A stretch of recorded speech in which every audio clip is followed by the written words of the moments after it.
Fabrice Ewolo Bitoto est doctorant à la faculté des sciences économiques de l'université de Thion au Cameroun. Sa thèse de doctorat portait sur le financement des secteurs sociaux à partir des ressources naturelles en Afrique. Ses recherches portent sur les ressources naturelles, l'économie, la politique et l'énergie. Il a participé à une conférence économique africaine comme jeune chercheur pour présenter un travail mettant en relation la rente des ressources naturelles et les conflits en Afrique. Fabrice Ewolo Bitoto est notre invité dans cette nouvelle édition de Décryptage. L'Afrique est riche en ressources naturelles, mais cette richesse semble souvent être un facteur de conflit.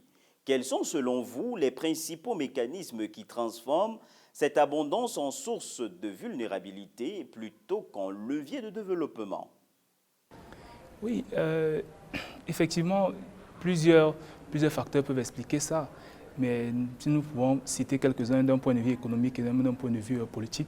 D'un point de vue économique, la région est faiblement diversifiée. Vous voyez, le fait de ne pas spécifier ou alors le fait de ne pas diversifier l'économie rend vulnérable le système économique de manière à ce qu'au choc exogène, celui-ci prend un coup et directement les crises peuvent être internes et se poursuivent même en crise sociale. Ça, c'est d'un point de vue économique. Et un autre aspect également, c'est une vision assez myope de certains dirigeants qui peinent à faire des prévisions sur le long terme et même des investissements sur le long terme. Vous voyez, l'abondance ou alors la richesse en ressources naturelles induit souvent un certain sentiment de sérénité. Nous savons que nous sommes riches et puis voilà. Sauf que sur le long terme, cela nous rattrape. On échoue ou alors on manque à faire des prévisions sur le long terme. Et également, d'un point de vue politique, il y a ce qu'on appelle le rent seeking, le phénomène de captation de la rente. Les bénéfices issus de l'abondance des ressources naturelles ne sont pas très souvent répartis de manière proportionnelle avec les populations. Ils sont très souvent, comme le mot l'indique, captés par une certaine élite et par des mécanismes qui peuvent être la corruption et la mauvaise gouvernance, ce qui fait naturellement naître des conflits et parfois même des guerres civiles.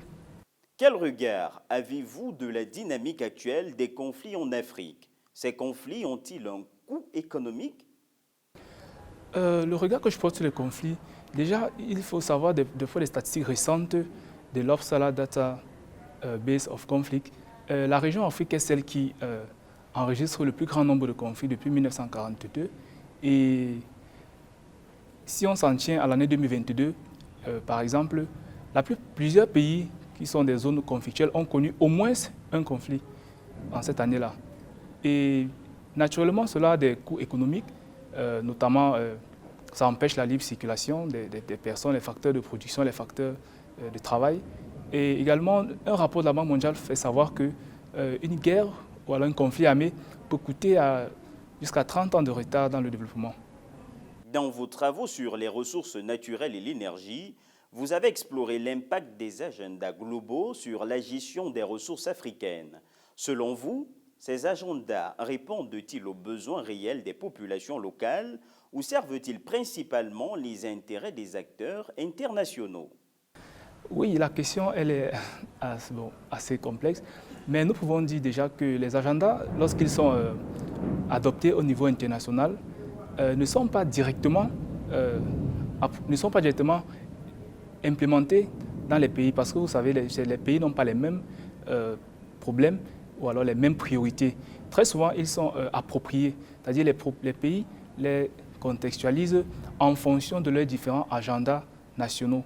Au Cameroun, par exemple, il y a la stratégie nationale de développement 2030 qui match très bien et s'emboîte parfaitement à la plupart des objectifs de développement des ODD, en fait.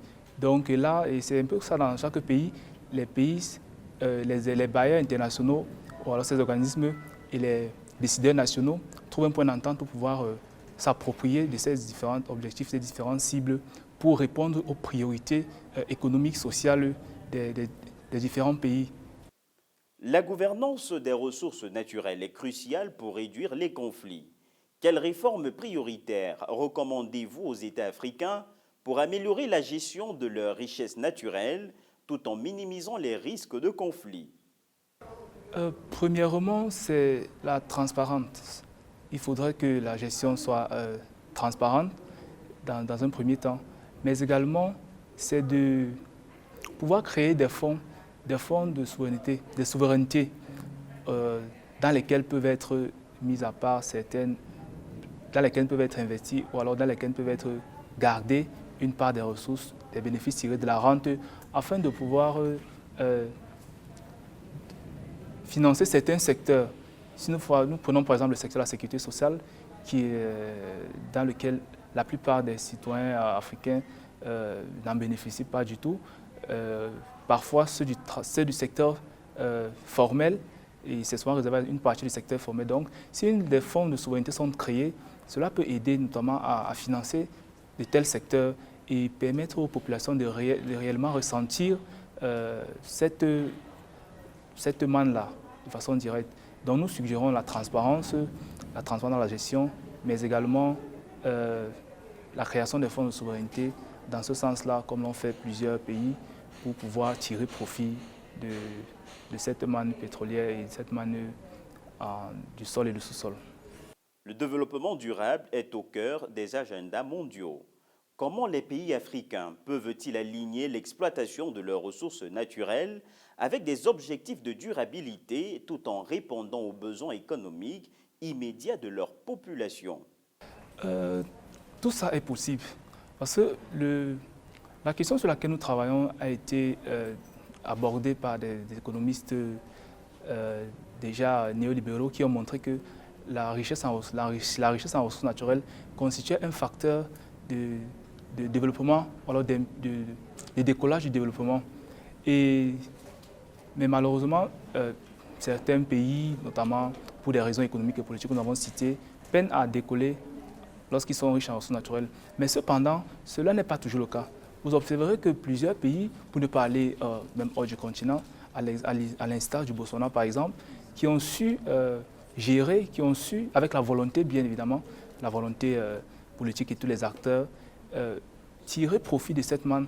Et lorsque vous voyez le Botswana, le niveau de développement du pays, on se pose des questions, mais pourquoi est-ce que ça ne marche pas dans d'autres pays? Pourquoi ça ne marche pas peut-être ailleurs? Mais on voit bien que cela est possible.